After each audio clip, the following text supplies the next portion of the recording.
very special musical guest here on the Jim Master Show Live. It's good to have you with us. This cat's in the doghouse. This cat's in the doghouse. This cat's in the doghouse, and I'm never gonna let him out. The bandolera, arriba dueña, arriba dueña.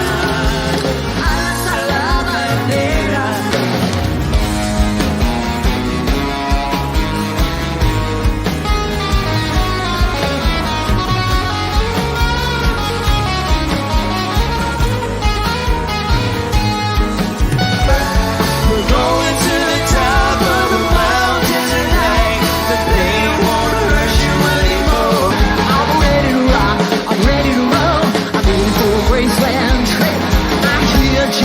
Rock on the radio, en mi dolor hay esperanza, mi marinero.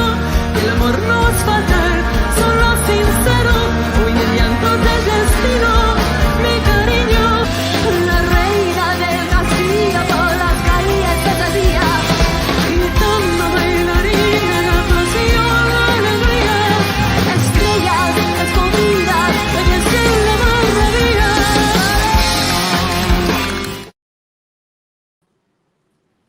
Is that not amazing? And there she is. Patricia Vonne is joining us from a steamy San Antonio, Texas. Welcome, my friend. Hola, bienvenidos a todos. Thank you for having me. My pleasure. She's got fans, including even in her hands, she's got fans. A little hot there, huh? Yes, we've had all sorts of weather. Texas flood this morning, and then it was nice and sunny, and now it's a bit overcast. But we've had 107-degree weather on some 107, huh?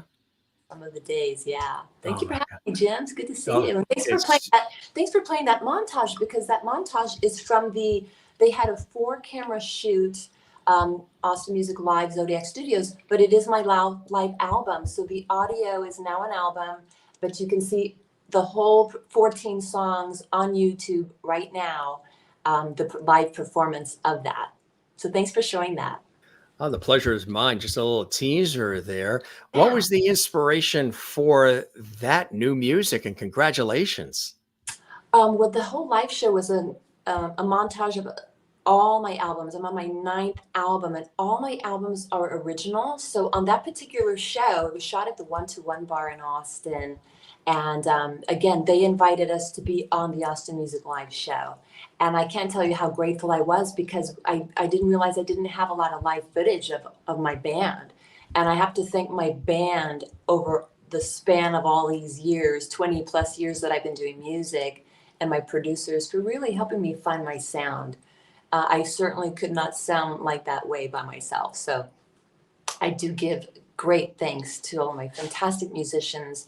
And that particular night, we had Robert LaRoche on guitar and Rick Del Castillo as our guest artist, who also produces a lot of my albums. Hector Munoz on drums, Scott Garber on bass, and David Perales on violin, who's also from my hometown of San Antonio. So they're on my live album, and they are the core band that I've always used. And so I want to give big thanks to them, to getting me here to this space, as well as my fans as well, of course. Absolutely. And your music, how do you describe your music? I mentioned there's some Latin tones in there. It's a wonderful sound. It's a unique sound, Patricia. How do you describe it? Texas roots rock with a south of the border flavor. Mexico meets Castilian meets all-American rock and roll. Really, it's a fusion. But I really love the fact that every album is original, and they'll get 3 Spanish songs, maybe 4 on an album. And then the rest is a little bit of rockabilly to a little bit of pop, roots rock. So it's definitely, I would say roots rock for sure, but with that flamenco Latin flair. Because Right. ancestors are from Spain on my mother's side, and on my father's side from Mexico. And a big influence, though, I have to say, was the Cruzados from East LA, who eventually became Tito and Tarantula, whom I got to tour with in 2002. And I wrote a song for them called El Cruzado that made it onto my debut album, and he heard it. It was like a love letter to them. for all their albums that inspired me and my brothers. I mean, my brother had them score his films, many of his films. So they were a huge influence on my music and my brother's films. But I would say that was my thumbprint. I wanted it to be bilingual like theirs was, and that south of the border flavor.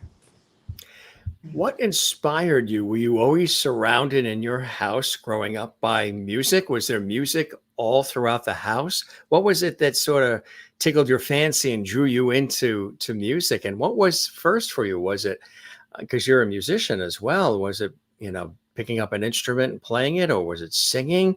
Was it? That's a good question. I'm one of 10 children. And my dad was a traveling salesman 6 days out of the week. So my mom's greatest diversion that really kept us in line and interested was that she would sing to us her famous and favorite Mexican folk songs, Armando Manzanero and Agustin Lara, Maria Grever, the mariachi music that you hear, when you have mariachis, you request songs. Those were all the songs that my mother loved. So she would teach us the harmonies. She would count our heads to make sure we were all in the room, first of all. And then she would teach us the harmonies and we would sing with her, like Guantanamera, Guajira Guantanamera, or Júrame, or just any of those, maybe Solamente una vez, and so many of those wonderful songs that had harmonies. So that was my first connection really to my heritage through music. And I was a very shy girl growing up. I didn't really start talking until I was 3.5, almost 4. My mom said I came out in full sentences, thank God. But Did she say what the first words were? Does she remember? Yeah. Well, she knew I could say mama and daddy, so she didn't worry too much. But she said my first sentence was, I don't want no mo. She asked if I wanted tole, like oatmeal. I don't want no mo. But I have to verify this. I think my first words were, are we live? You're alive, Jim, and alive. That's so cute. Aw. Yeah, but I do remember feeling calm and at home with my 9 brothers and sisters and with music in the house. My dad he played the drums, so there was always a drum kit in the house. And he put himself through college at St. Mary's University with a music scholarship, and then he majored in business. So he always had that, and the business side and then the fun music side. And my mom was a registered nurse, worked the night shift most of the time, like when I was in high school, when she went back to school to get her psychiatric degree, because we drove her mad, all of us. But she loved playing the guitar. So there was always a piano in the house, guitars, drum kit, and all of us played an instrument. But we really loved singing with my mom. That was one of my favorite childhood memories. Who are some of the folks that you heard, on the radio, what have you, that inspired you? Other musicians, other singers, other bands, groups that you were listening to early on that just, you gravitated to? I was so proud that Buddy Holly was from Lubbock, Texas, and that he wrote all of his own music, and that he only had an 18-month career. Wow, what he would have accomplished if he had more. That was hugely inspiring to me. My brothers had a moderate record collection, but they listened to Tom Petty a lot, and again, the Cruzados. Johnny Reno and the Sax Maniacs from Fort Worth, Texas were the first live show I ever saw when I was a teenager in my hometown. And that changed my life forever. I mean, I got to later, there's a song on YouTube you'll find, it's a live at Antone's called Sax Maniac, because his band was called Johnny Reno and the Sax Maniacs. He played with Stevie Ray Vaughan for many years, in the early years, and played with Chris Isaak for 5 or 6 years. And so he was, I would say, my huge influence in live performance, because when I first saw him, I went with my dad and my brother Robert, and he was like on the bar and on the tables with his saxophone, bending backwards and really putting on a show and owning the stage. And for a shy girl, I was like, I want to do that. Do I have it in me? And so we're friends to this day. He's actually considered a family member, and He's scored also some of my brother's films. But Johnny Reno and the Sax Maniacs, he still performs, he still writes, and we write together. We wrote Rattle My Cage together and Hot Rod Heart, but you could see Sax Maniac live from Antone's, him on stage rocking out with me, little girl from San Antonio. Yeah, I tell you, that's the other part of the family is this filmmaking part, which may surprise people who don't know that. They know you from your musical part. Tell us about that. That's fascinating because you're a filmmaker as much as you are a singer, songwriter, musician. You're an actress. Tell us about the filmmaking part and some things that maybe people should be looking out for. Well, I saw in the beginning of your promo, was that your illustration, Jim? Oh, you mean our show Open? Yes. That's so cool because I started doing 2D animation with my own drawings. Oh, you did? Uh-huh. So you mean like this, that logo and all of that you saw like that? I saw the drawing. You were doing it really fast. It was the giveaway on that, because people have asked, is that me doing that? I'm left-handed, and if you look at the video, it's right-handed. So that's actually somebody that we hired when we had the show Open created. Cost a few bucks, and the music and the whole thing. And the person that is a friend of mine that designed that part where he's writing the Jim Master show, and then the genie bottle with the smoke comes out, and then it turns into that logo. He's a cartoonist, he's an illustrator, and when we wanted to redesign and come out with a new Open a couple of years ago, he said retro was very popular, so we should go with that. So he created a couple of different things for us to take a look at, and I thought that looked awesome. So he created that, which was a totally separate video, and merged it with the animation. And he's not an animator, but his daughter is, and his daughter was working on some things for Jimmy Fallon and the Tonight Show at the time as an animator. So he brought her in to do the animation where the logo sort of pops out at you.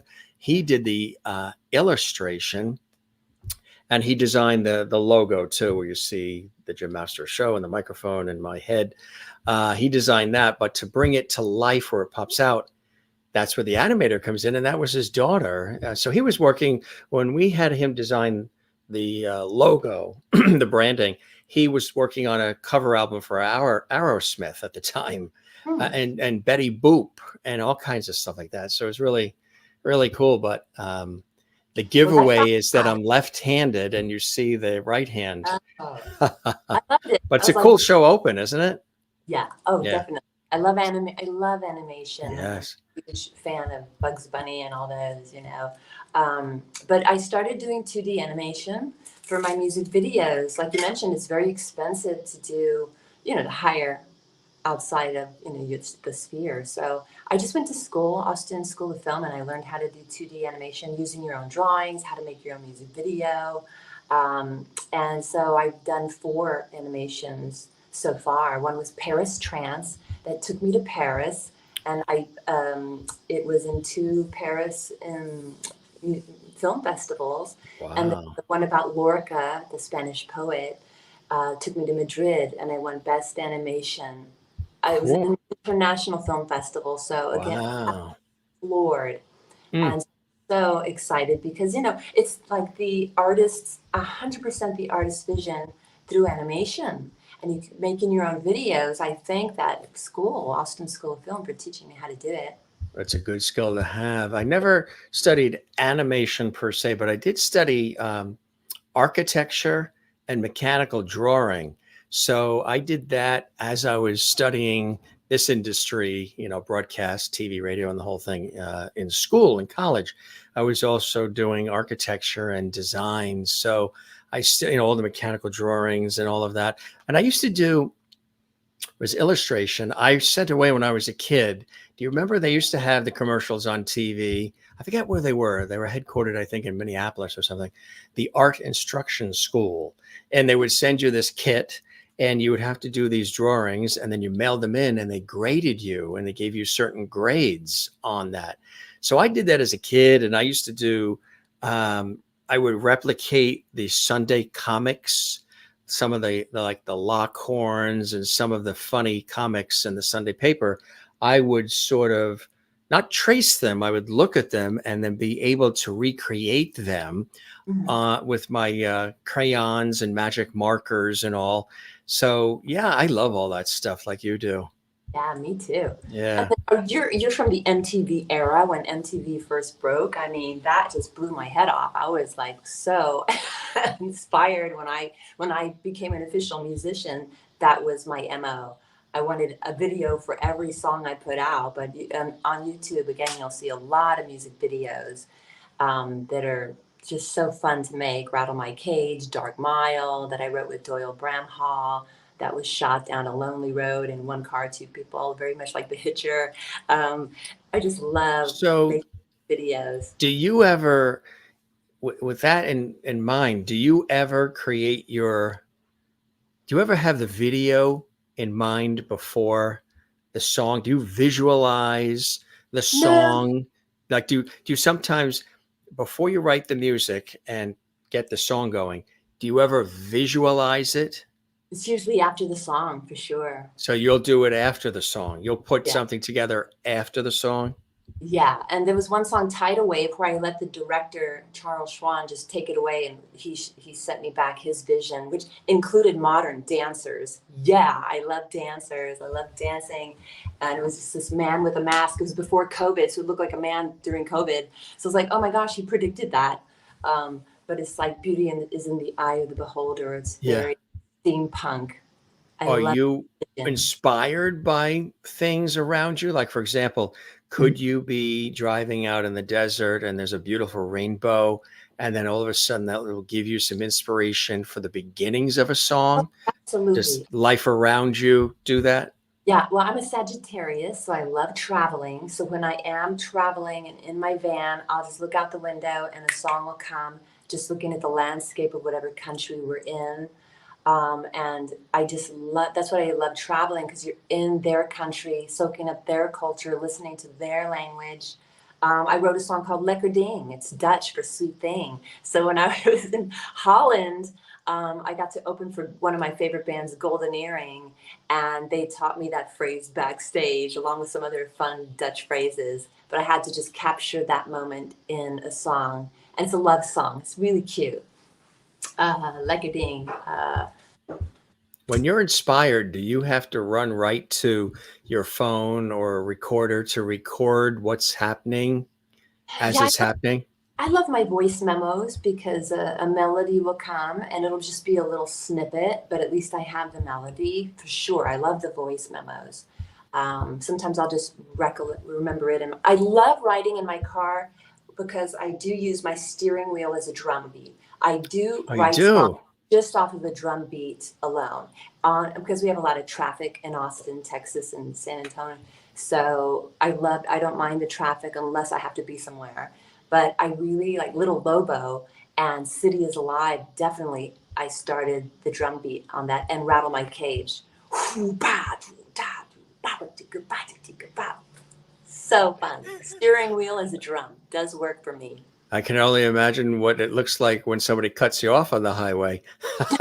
What beats you come up with? I think that's when I started doing the film work, was my music videos, and just being kind of one of my brother Marcel, who directed a lot of my videos.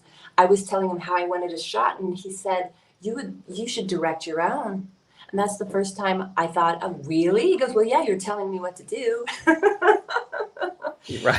That was interesting. And then I think right before COVID, it was after COVID, I made my first short film, which is just 4 minutes. But I had always wanted to make a short, like an homage to Rod Serling of the Twilight Zone. Oh, love that series. Love him. I mean, right? Gone too soon. Yeah. Gone too soon. And my mother would always give the backstory of certain things about Rod Serling, but she always loved the fact that it always had a positive message at the end, although she would call them twisted ending that was the opposite of what you thought was going to be. Yes. But there was a theme about how we should treat one another, and Yeah, very much so. And Very how human greed quality. and selfishness and right. I can Yeah. watch those over and I have over and over and Do you over. have a favorite episode? I You have one. know, there's so many of them, but I know. I think it might be The Masks is a great one. Well, they get stuck with The Mask of Midnight, Ida but Lupino directed that. Did you know that? Ida Lupino. Yeah. yes, there was one I remember too. It isn't the favorite, but a really good one was when these friends in this neighborhood, Elm Street, USA, beautiful suburban neighborhood, and they were having a dinner party. And then all of a sudden, neighbor came running in the house that there was possibly, aliens coming, or maybe it was a nuclear bomb was coming or something. So, you have this suburban neighborhood and they're at the dinner table and everybody's laughing and pouring the drinks and eating and telling stories. They all love each other. They're neighbors. They're having a great time. But as soon as that was announced, everybody flees, runs for their lives in their houses, panics. But the couple whose house where the dinner party was happening had invested in a bomb shelter. So they took their daughter and they took what they could and they had the supplies down there and they went into the bomb shelter, locked themselves in. And it was, a case study on psychology, and which a lot of the Twilight Zones were, where the neighbors would be then going into the house, ransacking the house, and then banging on the door, let us in, let us in. And they're like, we can't, it's only built for 3, my wife, my child, and myself. We had conversations in previous dinner parties where we talked about getting the bomb shelter, and you should have listened to me. And I told you who to call, and none of you listened. And it was just, and then it turned out, and they wrecked it. They wrecked the house. They pried open the whole thing, which exposed them. But it turned out to be a false alarm. And now the friendships and it's all shot. But the one that really was the one where throughout the whole episode, you think the earth is moving closer to the sun and it's getting hotter and hotter. And the older woman with the younger woman, I think the younger woman was Lois Nettleton. They were in that hot apartment doing what you're doing now. And then the air conditioning goes off, the electric goes off, and it's just, and it turns out that it is the opposite. We were moving. She was sick. She had a nightmare, and the young girl, and we were moving further away from the sun. It was actually getting colder. That was a real twisted ending. I love that one. How about you? How about Stop at Willoughby? The train. The last. Yes. It's my favorite because we have all lived through that. We've all had a Willoughby. What's Willoughby? What's another one too? The husband and wife were at a cocktail party or a business party, and it starts where they're in this town, beautiful suburban town again, the church, all of it, and they wake up next to this tree. And they're like, oh my God, boy, you really tied one on. You must have really, they were fighting over who should and shouldn't have drove because both of them had too much to drink and you shouldn't have, and we must have crashed and we don't know where the car is. And now we're in some strange neighborhood, but we'll be able to go on somebody's property, knock on the door and get help probably, or go to a phone booth. And they keep hearing this little giggling voice out of the blue, a giggling, this little young girl's voice. And as they're going to all these different houses and they go to the church and they go to the post office, all these places, they'll take the doorknob and the doorknob falls off. Or they'll hear the church bell ringing and they go in, there's nobody in the church. And then everything turns out to be fake, like they're in some sort of a dollhouse setting of some sort, and they're running through the town. Is anybody here? Or whatever. And they're like, what has happened? And all of a sudden they see that big shadow looming over them, and they're running from the shadow, and they keep hearing that little girl is giggling. And then a hand comes and scoops them up, and then they're like this big, and you see the girl with her mother, and it's like a little train station play set that the girl had, but she was on another planet and they were her pets, these earthlings. That was total twisted So, ending. To be able to think about that, and he died in his 40s. The darn cigarettes, he was a pretty no, he was a heavy duty smoker, but he so, was an amazing mind, and then he created Night Gallery too, yeah. which is another one. I've never been able to really get into like remakes and some of the movies and things later. The original in black and white, to Yeah. me, I wouldn't want to see it in color. The black and white is just so incredible, It is. So my short was black and white, and I had my eldest sister Angela be my leading actress, and she won 4 Best Actress awards: 1 in Cannes International Film Festival, 2 in New York City, and that's where I started my band, was New York City back in the 90s. It wasn't the city, huh? It wasn't. That's where I met Robert LaRoche from The Size, who was a guest on our show. You can see that episode archived on our show, and yeah. We met Wow. at the China Club in 1990, and I lived in New York City for 11 years and played my Texas rock music, and Did you enjoy it? loved it. 11 years. One of my brothers said, "You won't last a year." I went, "Thanks, that's a great marker." 11 years later, It was a challenge I for you loved it. then, right? Yeah, challenge on. I really loved it. It was a challenge to live there, but it was also just the best and worst of everything. Rewarding, yeah. And very rewarding. I wouldn't trade those years for anything. It made me who I am. And I got to start a rock and roll band in New York. And working at the China Club. I mean, that was a legendary place. And thanks to my big sister, she got me a co-check girl position there. And so I got to meet a lot of amazing musicians who actually played on my Christmas album during COVID. We had Steve Ferroni from Tom Petty's band, Carmen Rojas from David Bowie and Rod Stewart's band on my Christmas album because they were my China Club family. Tommy Price on Santa's on a Rampage, and it's just a miracle album along with Ruben Blades. But again, that connection and really nurturing friendships from all those years ago, from co-check girl to rock and roller. I tell you, right? Co-check girl to Coachella Valley. Somebody's asking if you designed that hat of yours too. They love Federico Archuleta, mi amigo, I commissioned him to make me a hat, and he surprised me with Guadalupe, Lady of Guadalupe. And when I went to go pick it up, it was a total surprise. My sister-in-law had given me a Lady of Guadalupe shirt. I'm not kidding. I showed up and he gave me the hat and I started crying. I went, I'm wearing her. So she blesses me every time, and I wear her in my heart and on my head. What was the very first instrument that you learned to play? Was it the guitar? What was it? Castanets. Ah, the castanets. Wow, Yes, that's right. They're the star of the show. And again, the Cruzados had this song that had castanets in it, and I remember thinking, "Wow, I play castanets. I'll implement them in my music." But most importantly, Are you warming them up right now? Is that what you're doing? Is that how they're warmed up?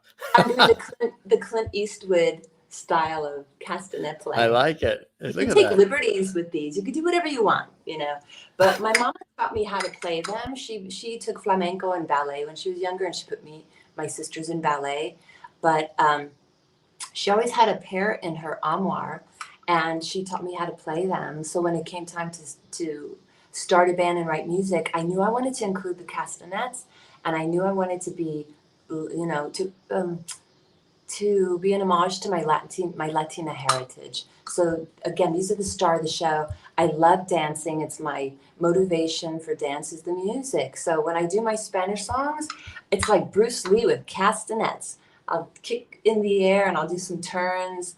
I think at the Mint in California 2 weeks ago, I did 6 pirouettes in a row. I just, I get so excited on stage dancing that I'll just, with the castanets. And it just makes it more dynamic and more interesting. And I go into the audience and I'll just play the castanets. Even Rita Hayworth was in a movie playing castanets like this, and all coquettish. And it's just a fun theatrical instrument. But to me, it's just connection to my Latina heritage. How long did it take you to master the castanets? You know, my mom taught me when I was little, and then I took a flamenco in New York City, and then I'd go visit my sister in Spain. She was there for 7 years, and just playing them on stage. But I do give lessons after every show to anyone who wants to learn. You learn in 3 steps, really, but it's just getting a feel for them and taking liberties with them. Really, you can play them just with 1 clack. You don't have to do the fancy. So I'll show them. You can do it on your, hit staccato on your arm and on your legs. Can you show us anything now for the viewers? They'd probably love to see that. Sure. I don't know if That's the sound cool. is be, Yeah, they're nice. It's nice and clear. It's coming through great. oh, really? Okay. Yeah, Yeah. cool. So, okay, well, I don't know if it'll be distorted, but Very nice. but it's so fun to like over the arm, this dude. Yeah, the whole thing, right? Yeah. Yeah. So great. That is so cool. Yeah. Now, do you design when you are putting the show together? Are you the one who's designing the moves, the dance, the whole thing? You're doing all of that as well? I'll put a little bit of choreography together, and I think with the audience, their feedback, I'll jump into the audience and do a little Sevillana with a gentleman there, or it's just it's anything goes, and nothing's planned when I jump into the audience. But when I get back on stage, that's when I do the little matador.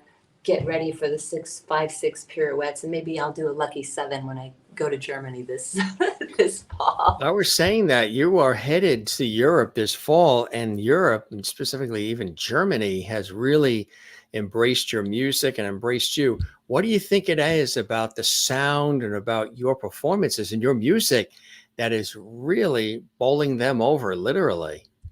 They tell me that they love the Spanish element. They say we don't understand the language, but we feel the music, and it reminds them of their vacations in Spain. That's what they've told me. Also, just that I think because, again, the Polish, Irish, and German immigrants came to San Antonio in Texas, and they brought their music to us. So we're just bringing it back to them with castanets.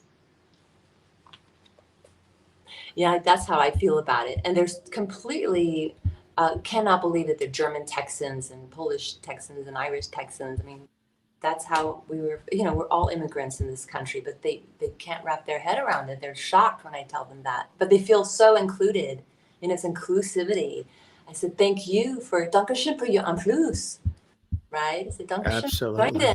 Thank you so much. That's exactly right. I was in Poland and I heard the music in the restaurant, and it sounded like Flaco Jimenez because they brought the music to us, right? They brought it to you. Yeah. You've also worked with a lot of incredible people too over the years, right? Tell us about some of the collaborations and people you've worked with. Oh my goodness. Well, just last year I went to Montreux as a spectator, and I got to join Chris Isaak and his band on stage singing at Montreux. And I had played Montreux 10 years prior, but I've been able to open for him and Texas Tornadoes, again, Tito and Tarantula. Charlie Sexton performed on one of my songs, Rebel Bride. He's one of my all-time favorites. Joe Ely sang on Cut from the Same Cloth that I wrote with Rosie Flores. We love Joe Ely. He's our gypsy cowboy. Can we hear a little more of that? That sounded good. Yeah. Cut from the same cloth, we're cut from the same cloth. And Joe Ely, I wrote a tribute song for him called Joe's Gone Riding on the rail. Joe's gone riding, he'll be on your trail. Don't try to fight him, you're only gonna fail. 'Cause Joe's gone riding, he's riding on the rail. Oh. There's a buttery silkiness to the texture of your voice. There's a slight seductive nature to the sound of the voice, which I can see why everybody's drawn to it. It's a very smooth silky Thanks. texture. You know what I mean? It really is. It's a very pleasing sound. And then we rock out for the ladies on Hot Rod Heart. She's got a hot rod heart, black jeans tight, 2-lane blind up in the pale moonlight, power ship love, gears round tight. Hot rod girls are gonna roll tonight. For the ladies, of course, can't forget the ladies. I like that. That's fantastic. I imagine a lot of people when they're at a concert of yours, they're probably, do they ever get up and start dancing too? Oh, absolutely. I had my girlfriend Abby did cartwheels across the room. Cartwheels. And there was a booker from Ireland who booked us on the spot to go perform in Ireland, Kilkenny, Ireland. And that's beautiful. That's where I met my friend Willie Nile. We're friends to this day from New York City. We met in Kilkenny, Ireland. So my girlfriend Abby, thank you, Abby, for doing cartwheels across the room, and everyone was dancing. But it was a full moon that night. I'll never forget. Her next album will be Celtic Music Favorites. Yeah, but they're so fun. I mean, I could sing you a few more from these. We would love it too. Absolutely. There's a song for my grandma, Severina. Madre llena de vida, del amor canta divina, la reina del castillo por las calles de Sevilla, gitana bailarina, la pasión, la alegría. That's for my grandma Severina. My goodness, there's Fuente Vaqueros en la Huerta for the Spanish poet Lorca. I wrote 2 songs about him.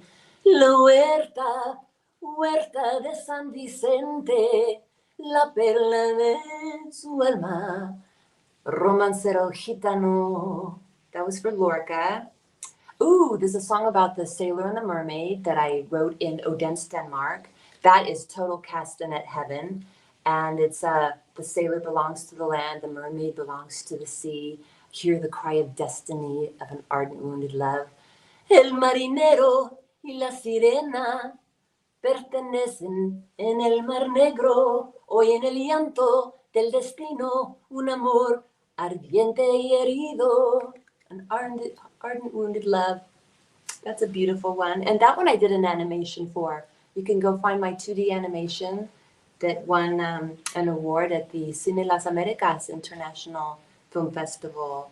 It was the Audience Award. City is Alive, I wrote with Robert LaRoche. A lot of these, Robert LaRoche and Willie Nile. That's about New York, my time in New York. The city is alive, full of angels in flight, fighting to survive, 'cause the city is alive. And Tidal Wave is a beautiful song I wrote with Alejandro Escovedo, and it's a love anthem. I wrote it for him and his wife when they got married, for Nancy, and that's the music video for that. That you know, the city is alive. Yeah. That, have you ever sent that to, like the Chamber of Commerce or Tourism Council or any of that in New York? Because that's a great anthem kind of song to celebrate the city. And, with all the crazy things that have been going on in our world, pandemics, everything that's happened, to have a song like that to remind people the city is alive. And have you ever thought of submitting that or sending that to them to hear it? Because they may use it or they may even have you create, the campaign for it. But it's just got one of those, when you sing it, I can use the chorus, because the rest of it's kind of like, it's past midnight and the cool cats are coming around. And there's dirty streets coughing up dreams, moving our way to the underground. So it's got that edge to it. Oh, totally. Like eyes on the corner, look away as the deals go down. So it's like the shady side of New York. In New York, the deals go down on the corners, and in LA, the deals go down in the hot tubs. Yeah. Oh my goodness. So they say. Oh, I wrote a song about Elvis called Graceland Trip. That's a rocker with Scott Plunkett on keyboards and Johnny Reno on saxophone. 'Cause I'm ready to rock, I'm ready to roll, I'm ready for a Graceland trip. I hear Jailhouse Rock on the radio. Go cat go, 'cause love is here. Fly away, baby, you're my favorite holiday. So let's rock and hit the road. Hally ho. We love Elvis. It's so Oh, fun yeah. to write about real people, real influences, traveling journeys, because you're taking people on a journey during that 1.5 hour or 2 hour show, and you want them to go with you. And so when they're about traveling and real people, they can really feel it. I mean, I feel it, and I'm always so joyful. Music just fills my heart. And to make a shy girl that didn't talk until I was 4, I mean, hey, thank God for music programs in schools, because who knows what I would have become. What was plan B if you didn't do this? Nursing. I actually majored in nursing like my mother. You Yeah. did. Yeah, there's proof. There's some of the albums there. There's proof, but I do. My dad. I listened to my dad. He was traveling door to door for 39 years, selling cookware, and he's now a real estate agent. So that's my other job when I'm not on the road, and it's part time, full time, or no time. So I've got a couple houses under contract, which means there will be a 10th album because I finance my own albums and they're all on my own label. So things And talk. where you are, that San Antonio, Austin area is, especially Austin, is really growing and booming, huh? Yes, yes, it's now a buyer's market right now, but yeah, Yeah, need the yeah. help. I was on a PBS. I went to a big PBS conference there with at one of the hotels, and we got to see where they film Austin City Limits for PBS.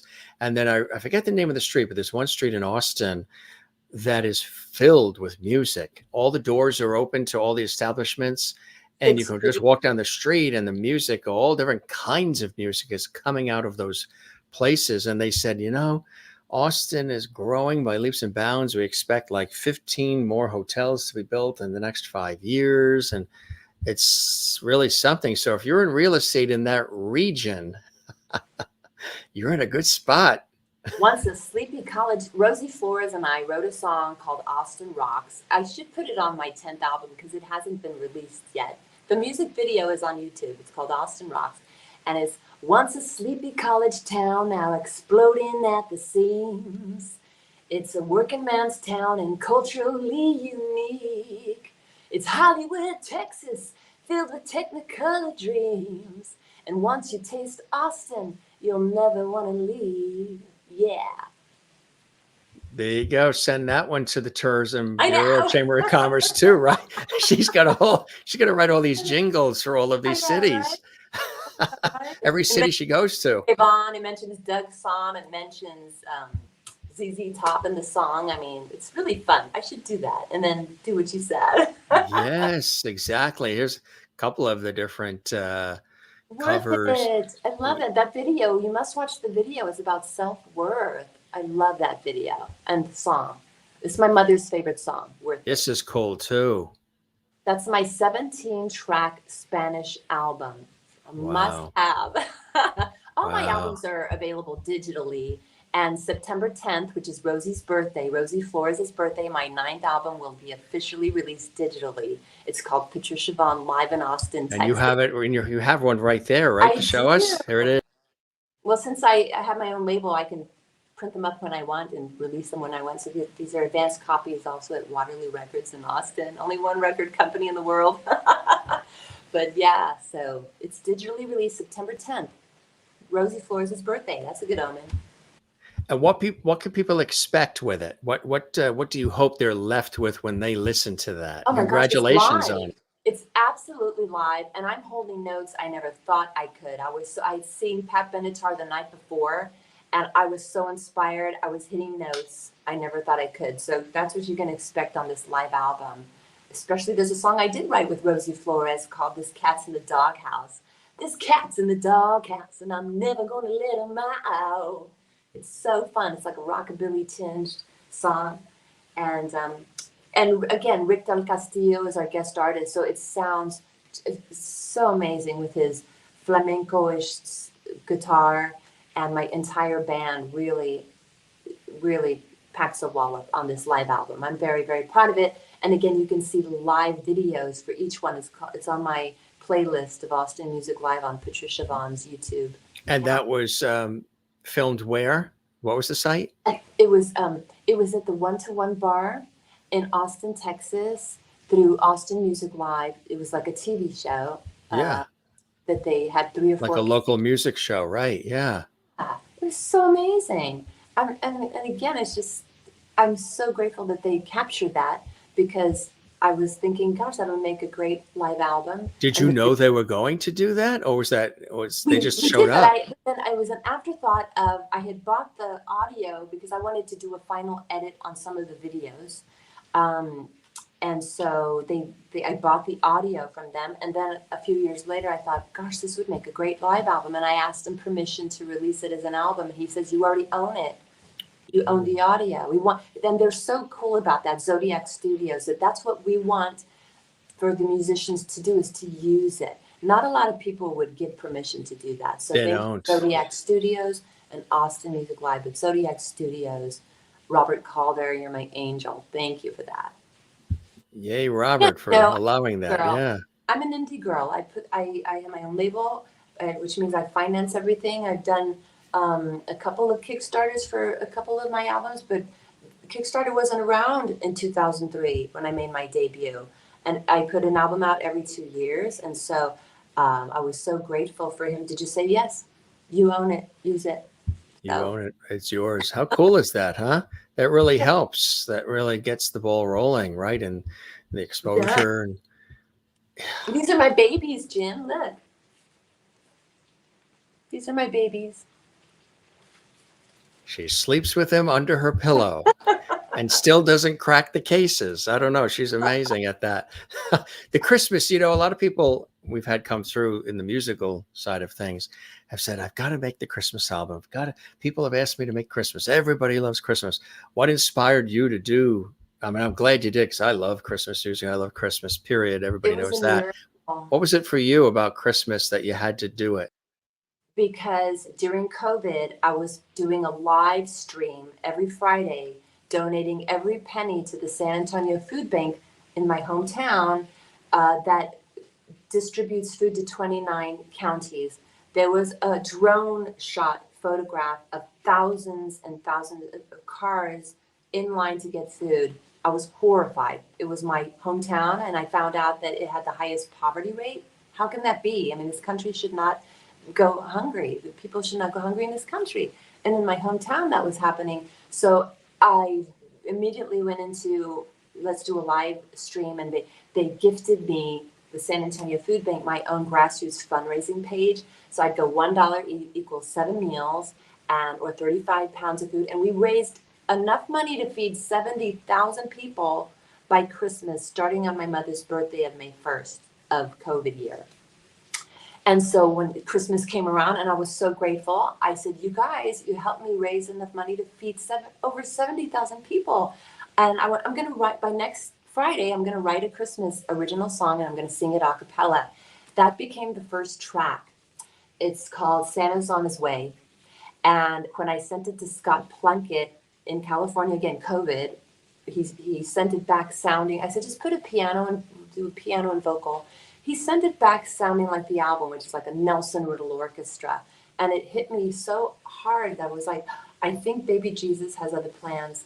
I'm gonna go for it. I'm gonna make an album. So in 6 months, I wrote or co-wrote 10 original songs on this baby for Baby Jesus. I'm not kidding. I'm very spiritual. And again, so who stepped up to the plate to say yes, they'll play on it? Steve Ferroni, Carmine Rojas, Tommy Price, Ruben Blades. He co-wrote Las Posadas with me. Is there one you can share with us that you wrote on them? Yeah, sure. Oh gosh. Well, gosh, you're putting me on the spot because they're all so good. I know it's hard to pick, right? We could have God. Christmas all year long. Oh Only a God. couple months away. Alone on Christmas Day. Alone on Christmas Day was about the community first village that helps get homeless people off the streets. I co-wrote that with David Grissom, and Steve Ferroni played on that. Oh, you want me to sing you one? Let's do Santa's on a Rampage. I wrote with Rosie Flores. Santa's on a rampage. He's gonna make the party tonight. He's gonna drop the toys for the boys and girls before midnight. Santa's gonna, oh gosh, it's leaving me now, but it's really fun. You should definitely hear it. It actually was chosen by Little Steven Van Zandt's coolest song in the world. So it got a heavy rotation, and Baby Jesus' album was my hit. How about that? But again, it fed over 70,000 people, and that's what inspired to write and make this album. And my birthday's in December, so 6 days before Christmas, and I was just so inspired. I made as many songs are on this album. There's only one cover, and it's Carol of the Bells with my 4 sisters. We were in separate studios, but it sounds like we were in the same room singing a cappella. It's one of our favorite songs that we sing in 3-part harmony, and that's the only cover on any of my albums, but it had to be. But still, that's so, yeah, you can never go wrong with that. But all the other ones were, Christ Child, I wrote with Scott Plunkett, and Old Man Santa. That's a rocker. Old Man Santa. All alone tonight, but as happy and raucous as I can be. Hally-ho tonight. Hanging stockings on a candy cane Christmas tree. Gonna rock, gonna roll, 'cause Old Man Santa's on a hot ride. Old Man Santa cruising down the hill. Used to drive a Shannon rides a good to Ville. Ow! But man, it's so rocking. Yeah. And Tom Yeah. Price. Have you done work in Nashville too? I finally got to go to Nashville and played the Opry with my friends Tisha Halsa and Stephanie Urbina, and that was really a lot of fun. And so I love Nashville. It's a lot of fun. Yeah, that's where we recorded our album, the Texarkana Mamas album, when we joined forces. When you joined forces. We started the band. My first trip there, we played the Bluebird Cafe, and it was Latin Heritage Appreciation Month, right? Hispanic Heritage Month. And we all played there, and Rosie was there that night, so she was our honorary Texarkana. And that was so much fun. I love going to Nashville. Yeah. I mentioned films and other things that you've had an opportunity to participate in because you're an actress and filmmaker. Here is one of note we showed. Tell us about this one. Frank Miller's graphic novel, Sin City. My brother Robert lured him to co-direct it. It was a dream come true for my brother Robert, and they hired me, cast me as Dallas. Also, I was one of the Old Town girls, and each of the Old Town girls are there to defend their turf, and they make their own rules. And so each of the women, when they're in fighting mode, they become an alter ego, and mine was, thankfully, Zorro Girl.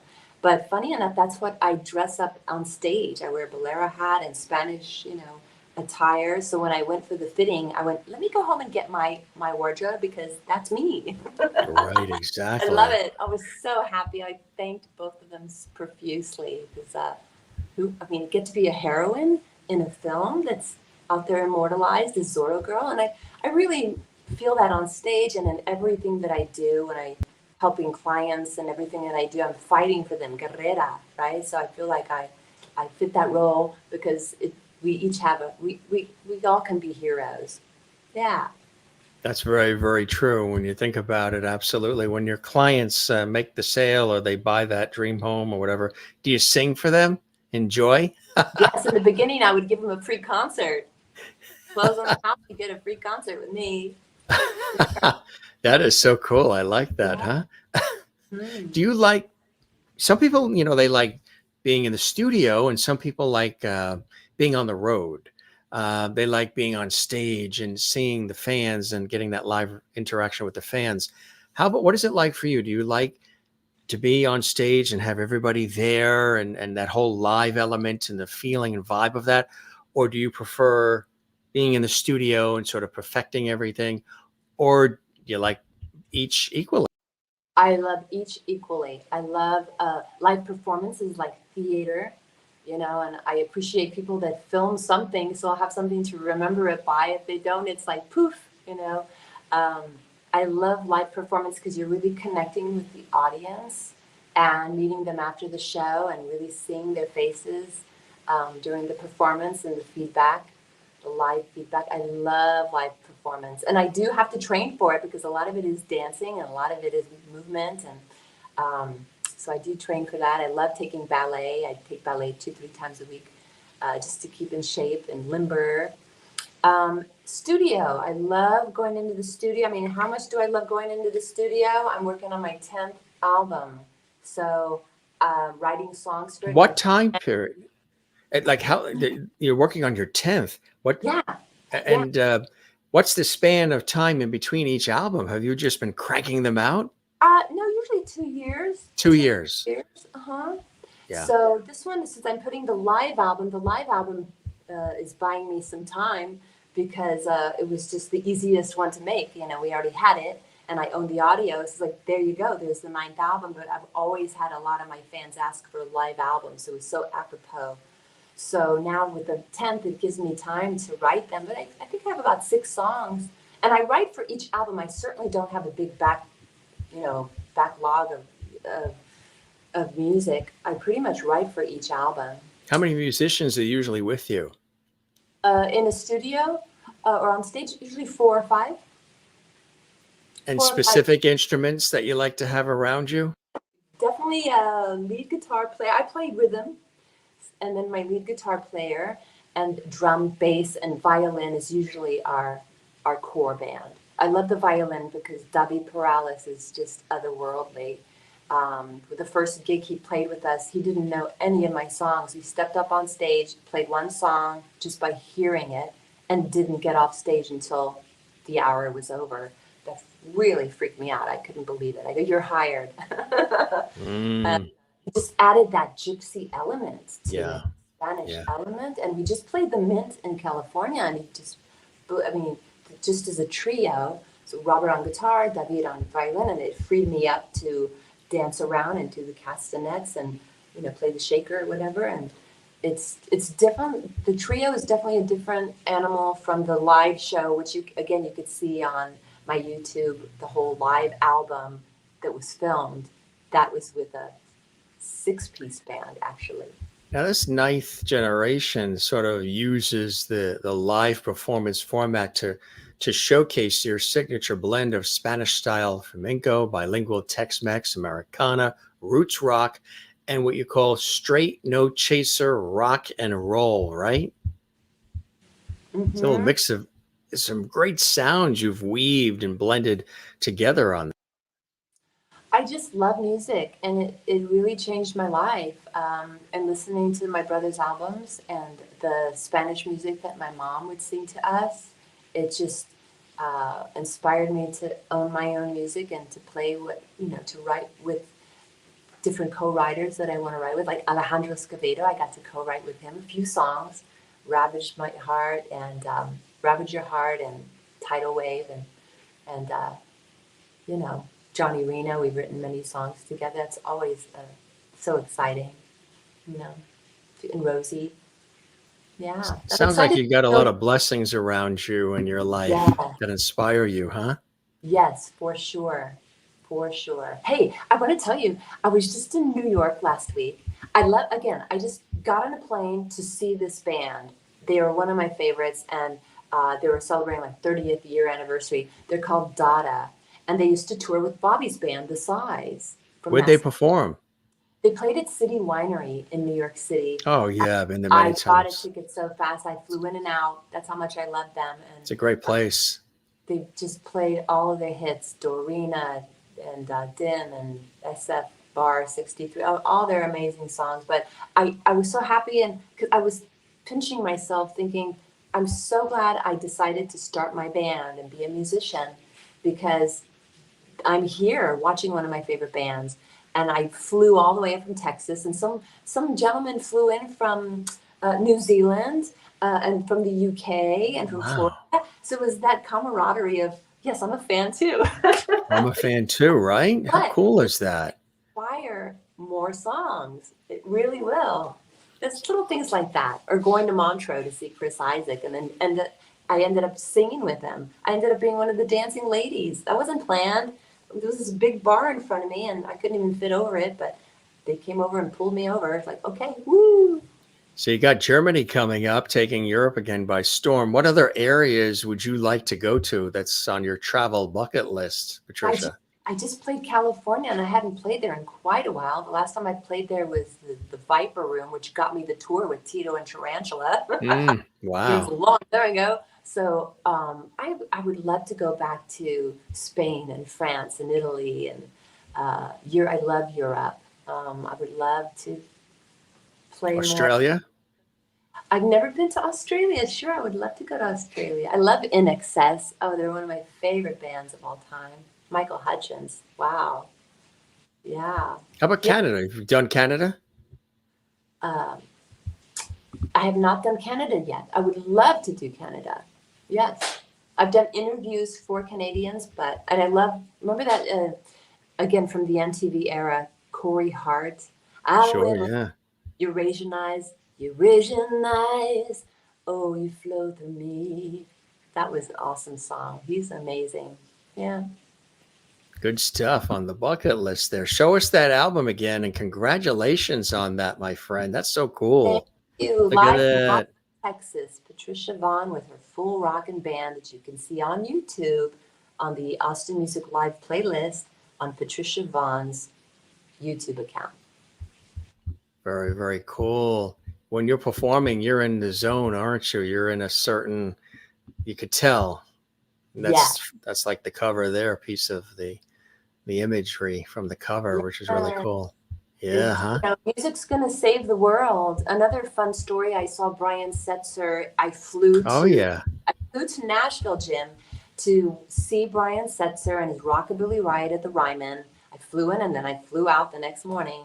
And it inspired one of my new songs for the 10th album, actually, The Bridge. And what he did is, on stage, he thanked his grade school music teachers by name, two of the women. And he said, I just wanted to let you know, Mrs. Escovedo, and I forget the other woman's name, the teacher, he said, thank you for the music class. You really made a dent on this boy. Can you imagine, Jim, who Brian Setzer would have become if he didn't have a music program in his school? I mean, he thanked them by name. I just thought, wow, that's so profound.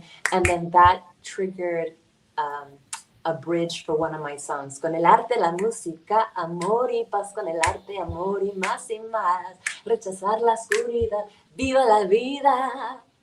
That's going to be a fun anthem. Fiesta, fiesta, con alegría, fiesta, en armonía, fiesta. Viva la vida, viva la libertad.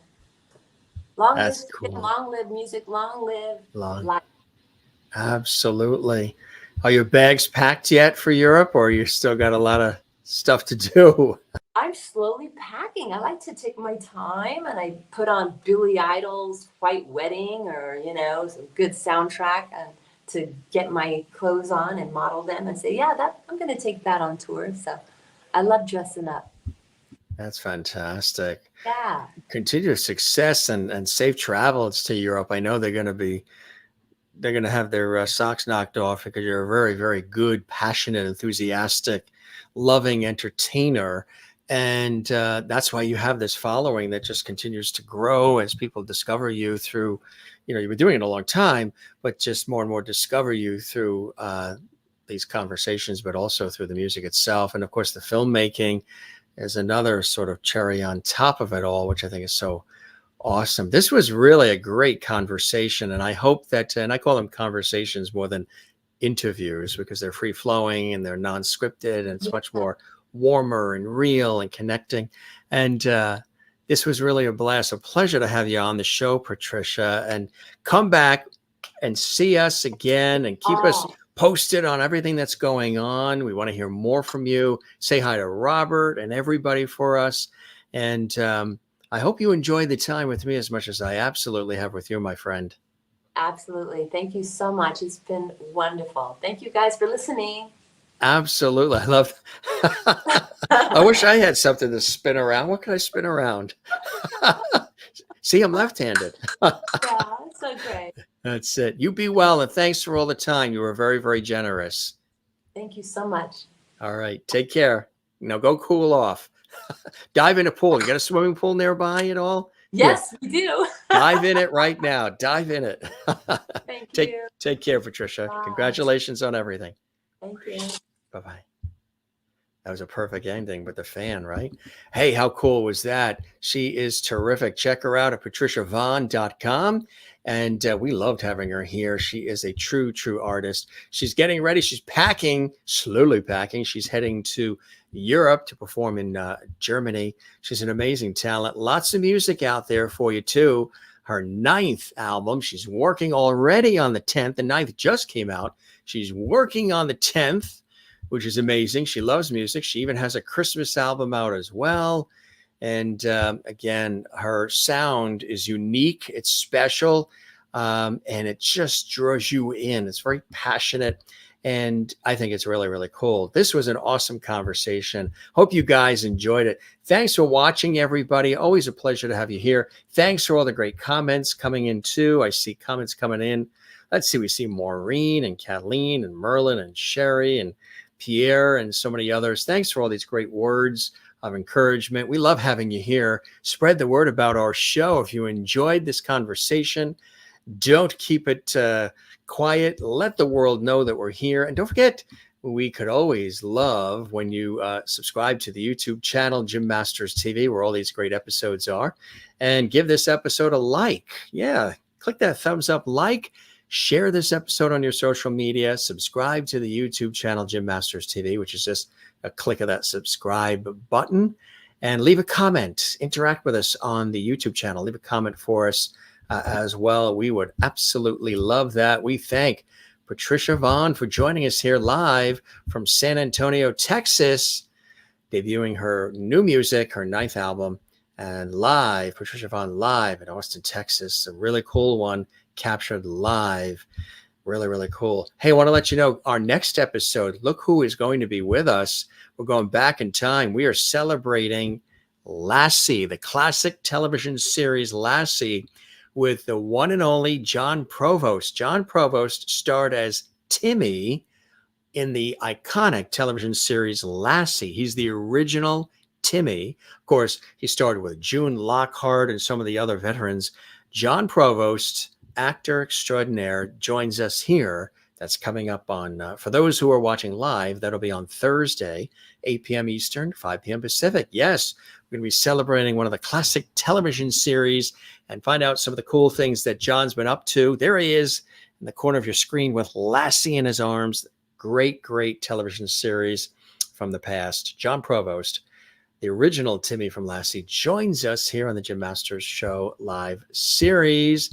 How cool is that? Always working hard to put together some really fantastic episodes for all of you. Thanks for joining us. We love you all. Come see us again and spread the word about the Jim Masters Show. Thanks to Patricia, and thanks to all of you. Be well. Take care of one another. Love one another. Don't forget to love yourself. And come see us again here on the Jim Masters Show live. Cheers.